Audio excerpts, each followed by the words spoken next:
Okay sir, congrats. ఏదైతే మీరు హైదరాబాద్ లో మీరు పనిచేశారు, చేసినప్పటికీ ఇప్పుడు చూస్తే పరిస్థితి ఎలా ఉంది, అప్పటికిప్పుడు ఎలా ఉంది అనుకోవచ్చు? పోలీస్ కమిషనర్ గా పనిచేయడానికి ఒక గొప్ప అవకాశాన్ని కల్పించిన తెలంగాణ రాష్ట్ర ప్రభుత్వానికి, గవర్నర్ సీఎం శ్రీ రేవంత్ రెడ్డి గారికి నేను పేరు పేరుగా ధన్యవాదాలు తెలుపుతున్నాను. ఒక మంచి రెస్పాన్సిబిలిటీ ఇవ్వడం జరిగింది. చాలా గొప్ప బాధ్యత కూడా బిగించారు. డెఫినెట్లీ ఆ బాధ్యతని సక్రమంగా నిర్వహిస్తూ ఈ ఒక హైదరాబాద్ సిటీ కమిషనరేట్ ని దేశంలోనే నంబర్ 1 పోలీస్ కమిషనరేట్ గా, అది అంతకుముందు సిటీ ఆఫ్ పర్ల్స్ అన్నారు, మనం సిటీ ఆఫ్ సేఫ్టీగా తీర్చిదిద్దడానికి నా వంతు కృషి చేస్తానని చెప్పి హామీ ఇస్తూ ఒక గొప్ప అవకాశాన్ని మనకు కల్పించడం జరిగింది. హైదరాబాద్ పోలీస్ అంటే దేశవ్యాప్తంగా ఒక పేరు ఉంది, ఒక పేరు ప్రఖ్యాతులు ఉంది. హైదరాబాద్ పోలీస్ అంటే ఇక్కడ ఒక వాల్యూ ఇస్తారు, కానీ కొన్ని సందర్భాల్లో కొంత చెడ్డ పేరు వస్తుంటది. నిజంగా దాన్ని పోగొట్టడానికి ఏం చేస్తారు? డెఫినెట్లీ మనం, ఎందుకంటే ఇది కంటిన్యూస్ ప్రాసెస్. ఏ సంస్థ అయినా డెఫినెట్లీ కొంత బ్లాక్ షీప్స్ ఉంటారు, కొన్నిసారి కొంత తెలుసో తెలియ కూడా మన వాళ్ళు కూడా తప్పు చేస్తుంటారు. దానివల్ల కూడా మనకు చెడ్డ పేరు రావడం జరుగుతుంది.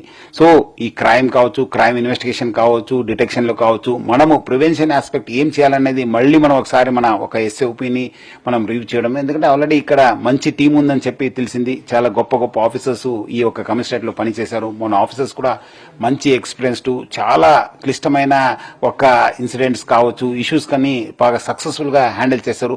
డెఫినెట్లీ వచ్చే రోజు కూడా మీరు అన్నట్లు మన సిటీకి, రాష్ట్రానికి చెడ్డ పేరు రాకుండా ఏం చేయాలపైన డెఫినెట్లీ ఇష్యూస్ ని ఐడెంటిఫై చేసి దాని తగ్గట్టుగా ట్రైనింగ్ ఇవ్వడమా, లేదంటే అవేర్నెస్ క్రియేట్ చేయడమా, కొన్నిసారి ప్రాపర్ కోఆర్డినేషన్ వల్ల కూడా అది జరిగిపోతావు. కొన్నిసారి ఆ జోన్ వాళ్ళు ఏం చేస్తున్నారు, ఈ జోన్ వాళ్ళకి తెలియదు, లేదంటే మన వాళ్ళు బయట పోయినప్పుడు లోకల్ వాళ్ళకి తెలియకుండా జరుగుంటుంది, లేకుండా లోకల్ పోలీసు వాళ్ళు వచ్చి ఇక్కడ ఆపరేట్ చేసినప్పుడు కూడా కొన్ని ఇట్లాంటి సంఘటనలు జరిగినా డెఫినెట్లీ అది కాకుండా మన ఎస్బీ వాళ్ళతోని మనం కూడా మన ఒక నిఘా సిస్టమ్ ని మంచి డెవలప్ చేయడానికి కృషి చేస్తాను. సార్, సజ్జనార్ అంటే ఆర్థిక నేరాల కట్టడికి ఫేమస్.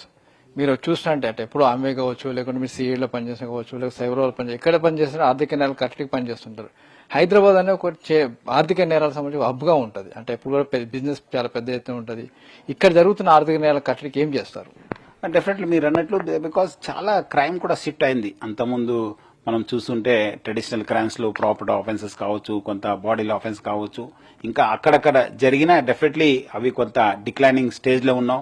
బట్ ఇప్పుడు మనకు ఛాలెంజ్ మీరు అన్నట్లు ఎకనామిక్ ఆఫెన్స్ ప్లస్ అదేవిధంగా సైబర్ క్రైమ్. మనం అంతకుముందు ప్రాపర్టీ ఆఫెండర్స్ ఏమంటే బయట నుంచి వచ్చేవాళ్ళు, ఇప్పుడు బికాస్ ఆఫ్ మంచి మనకు సీసీటీవీ నెట్వర్క్ ఉండడంతో ఆ బయట గ్యాంగ్స్ కూడా వచ్చేది కూడా చాలా తక్కువ అయినాం. ఇక్కడ ఉన్న వాళ్ళు కూడా మనము చేస్తే పట్టుబడతానని చెప్పి భయాన్ని కూడా వాళ్ళు కూడా చాలా మంది మానేశారు. కానీ బట్ ఈ సైబర్ క్రిమినల్స్ అనేవాళ్ళు చాలా వేరే స్టేట్ నుంచి మనకి ఇక్కడ ఆపరేట్ చేయడం చేస్తున్నారని చెప్పి తెలిసింది. అప్పుడు కూడా నేను సైబరాబాద్ ఉన్నప్పుడు చాలా గ్యాంగ్స్ ని మనం బీహార్ కావచ్చు, జార్ఖండ్ కావచ్చు, రాజస్థాన్ కావచ్చు, యూపీ, మధ్యప్రదేశ్ నుంచి కూడా మనం పట్టుకురావడం జరిగింది. సో మళ్ళీ అదే విధంగా ఇక్కడ కూడా, ఎందుకంటే 3 కమిషనరేట్లు కూడా చాలా కామన్ అఫెండర్స్ ఉంటారు, కామన్ కేసెస్ కూడా ఉంటావు. సో అలాంటిది ఐడెంటిఫై చేసి టీమ్స్ పంపించినప్పుడు కూడా 3 టీమ్స్ కూడా 3 కమిషనరేట్ కూడా భాగస్వామ్యం చేసి వాళ్ళు ఎక్కడున్నా వాళ్ళు పట్టుకుని రావడానికి కృషి చేయడం జరుగుతుంది. అదేవిధంగా ఈ ఆర్థిక నేరాలు కావచ్చు, సైబర్ క్రైమ్స్ కూడా వేరే స్టేక్ హోల్డర్స్ కూడా ఉంటారు. కొన్నిసారి మనము ఐటీ వాళ్ళు ఉంటారు, కొన్నిసారి జీఎస్టీ వాళ్ళు ఉంటారు, కొన్ని బ్యాంక్ ఆఫీషియల్స్ ఉంటారు. వాళ్ళతో కూడా కోఆర్డినేషన్ చేసి సో ఎక్కడాదరూ నష్టం జరిగితే బ్యాంక్ వాళ్ళతో మాట్లాడి ఇమీడియట్లీ పబ్లిక్ కూడా అలర్ట్ చేయడము, సో దట్ వాళ్ళు కూడా ఇట్లాంటి అవేర్నెస్, ఇలాంటి క్రైమ్ లో ఇన్వాల్వ్ కాకుండా మనం చూడవచ్చు. థర్డ్ థింగ్ అవేర్నెస్, చాలా అంటే చాలా అవేర్నెస్ అవసరం ఉంది. డెఫినెట్లీ పబ్లిక్ లో వెళ్తాను, పబ్లిక్ లో టీమ్స్ పంపిస్తాను మనం, ఎందుకంటే అన్ని చోట్ల కూడా మనకు మంచి నెట్వర్క్ ఉండడంతో డెఫినెట్లీ వచ్చే రోజు మనము ఈ ఒక అవేర్నెస్ తీసుకోవడానికి కూడా కృషి చేస్తాను. ప్లస్ డాటా అనేది ఇంపార్టెంట్ మనకు, ఎందుకంటే ఎవరెవరు చేస్తున్నారు అనేది చేసిన వాళ్ళే చేస్తుంటారు, ఆ భయం లేదు.